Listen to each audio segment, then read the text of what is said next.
A B C D వర్గీకరణ పైన commissioner ఏదైతే వేసారో అదే కమిషనర్కు శ్రీకాకుళం, విజయనగరం, విశాఖపట్నం, కాకినాడ, ఏలూరు, కృష్ణా, గుంటూరు జిల్లాలో ఈరోజు కర్నూలు జిల్లాలో కూడా మా యొక్క నివేదికను ఇవ్వడం జరిగింది. అయ్యా బేడా బుడగ జంగం కమ్యూనిటీ ఎస్సీ 59 కులాల్లో సీరియల్ నెంబర్ 9లో పొందుపరిచినారు. రాజ్యాంగం ప్రకారంగా ఉన్నటువంటి మాకు ఏదైతే 1976ని బేసిక్ చేసుకొని 108 జీవో ప్రకారంగా మాకు ఆ సర్టిఫికెట్లు ఇచ్చిండ్రో 2008 వరకు కూడా మేము సర్టిఫికెట్ తీసుకుంటూ ఉండేవాళ్ళం.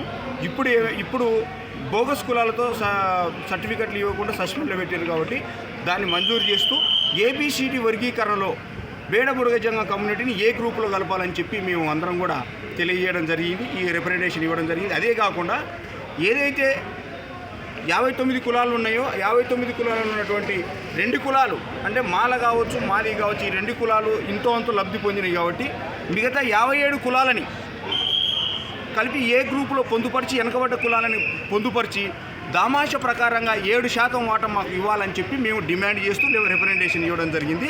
ఎందుకంటే 57 కులాలు కూడా ఈరోజు కూడా ఒక వార్డు నెంబరు కానీ, ఎమ్మెల్యేలు కానీ, ఎంపీలు కానీ రాజ్యాంగ ప్రకారంగా ఏ దాంట్లో కూడా నోచుకోలేని పరిస్థితిలో ఉన్నారు కాబట్టి మాకు తప్పనిసరిగా 57 కులాలకు ప్రాధాన్యత ఇస్తూ మమ్మల్ని ఏ గ్రూపులో కలిపి మాకు బేడా బుడగ జంగం రాజ్యాంగం డాక్టర్ బాబాసాహెబ్ అంబేద్కర్ రచించి చివరి వాళ్ళకు కూడా నేను రచించిన ఫలాలు అందాలనేటువంటి ఆయన ఆశని నెరవేరుస్తానని తెలియజేస్తాను. Okay, thank you sir.